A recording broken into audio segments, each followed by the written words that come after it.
That's now senior national security reporter David Rohde is back with us, as is contributing writer to The Atlantic, Eugene Robinson. Eugene, good to see you. David, you and I watched the Pentagon news briefing in the last hour. Now that you've sat with it for a few minutes, and I'm sure reached out to a couple of sources, what are some other top takeaways? One interesting thing, and you raised this in the last hour, was that this phone call between President Trump and President Putin of Russia.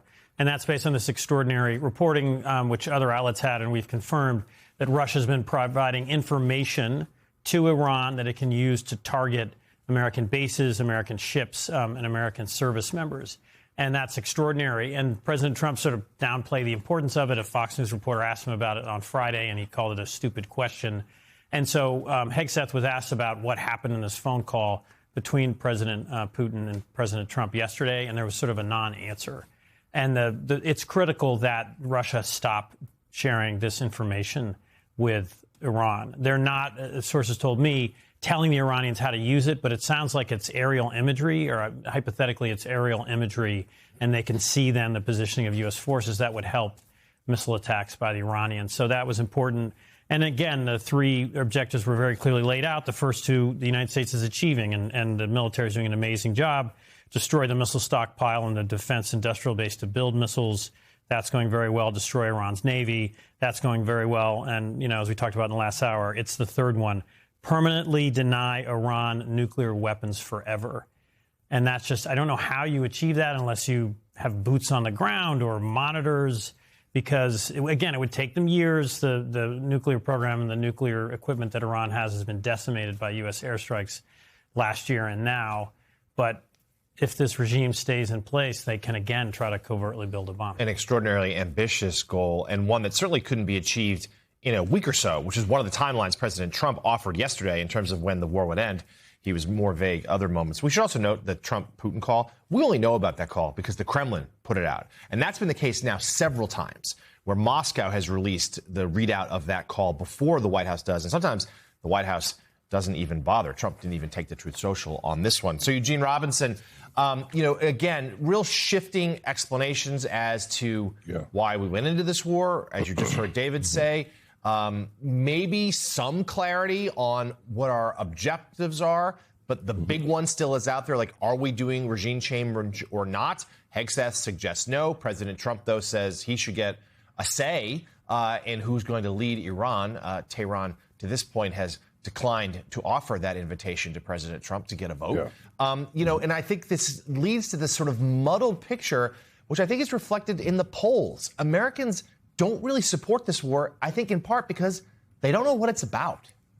Yeah, I think for the first time, I listened to the whole briefing, and for the first time, I think at least Secretary Hegseth and General Kane were clear on those three objectives. That's the most clarity that I have heard yet on this is what we're trying to do.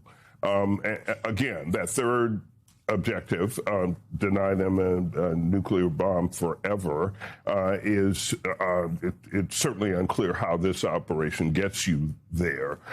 But there are a lot of things that they were equally unclear on, and I think the big one that a lot of the American people wonder is how long is this going to go on? If you're even just to fully achieve those first two objectives. It seems, it's ramping up again today. Secretary Hegseth said the biggest day of bombardment we anticipate.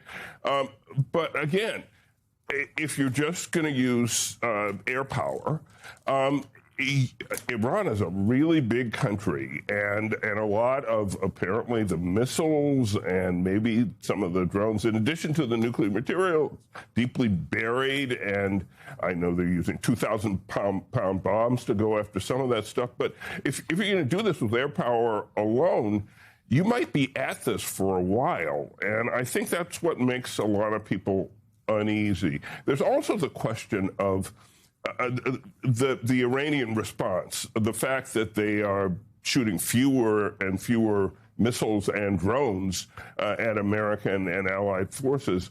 One of my questions, and it wasn't asked this morning, is so Are they, are they unable to launch these weapons, or in some measure are they playing rope-a-dope and sort of waiting for the American onslaught to weaken, or waiting for a moment to ramp it up again, sort of keeping some of their powder dry? And I didn't hear that question asked, but I'd love to know the answer. Yeah, those theories are certainly out there. I mean, the Iranian regime, I think their strategy here is to try to outlast President Trump. That would be an argument to conserve weapons, to prolong this conflict as long as possible, not use much of it. Now, we should also note, you said, Gene, the questions weren't asked at that news conference, with a couple of exceptions. Let's be clear. Those are the hand-picked conservative members of the media who were in the Pentagon, the Noel Pentagon press corps, kicked out of the building some months ago. So meanwhile, President Trump was pressed yesterday on the deadly bombing of an elementary school in Iran. Let's take a listen. You just suggested that Iran somehow got its hands on a Tomahawk and bombed its own elementary school on the first day of the war. But you're the only person in your government saying this. Even your defense secretary wouldn't say that when he was asked, standing over your shoulder on your plane on Saturday. Why are you the only person saying this? Because I just don't know enough about it. I think it's something that I was told is under investigation. But Tomahawks are used by others, as you know. Numerous other nations have Tomahawks. They buy them from us. But I will certainly, whatever the report shows, I'm willing to live with that report. President Trump seemed to be suggesting that Iran buys Tomahawk missiles for the United States, but that's simply not true. As the New York Times points out, only 2 U.S. allies are known to have those missiles, and they did not carry out strikes that day.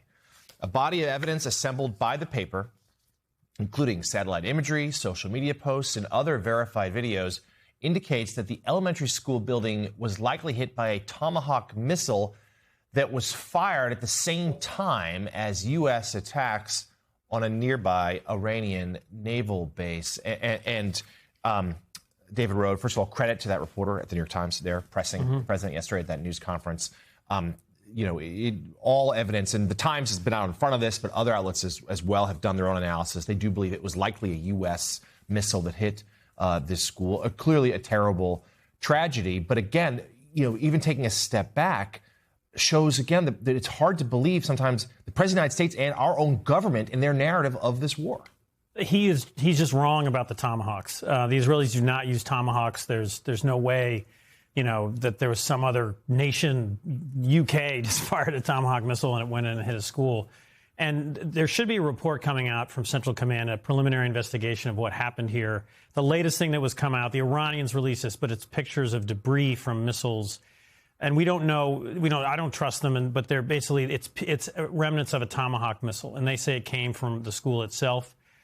Again, I don't trust the Iranian government, which is putting out these images, but that's just another indication. It's all the same time, that first day of bombing. And it's a school that, was right part of or next to this military base. And they're all hit the same. It would seem there's Tomahawk missiles hitting all these other military buildings, that it was a Tomahawk missile that hit the school as well. I don't think it was intentional. Apparently the building was used before as part of the military base, and then it was converted into a school for members of the Iranian Revolutionary Guard for their families. But we're talking about 175 people killed, according to Iranian officials, and they are saying most of them children. Yeah. That's an astonishing loss of life. State media there has put up photos of the graves. And we should note that the conservative media has largely been lockstep behind President Trump on the war on the whole, but few voices have really called for an inquiry into what happened here. We see it, Laura Ingraham of Fox, one of their most prominent commentators and hosts, saying the administration must wrap its investigation and address head-on horrible unintended tragedy of this war. So certainly a lot of questions persist. The administration is going to be seemingly held to account. MS Now senior national security reporter David Rode. David, thank you as always.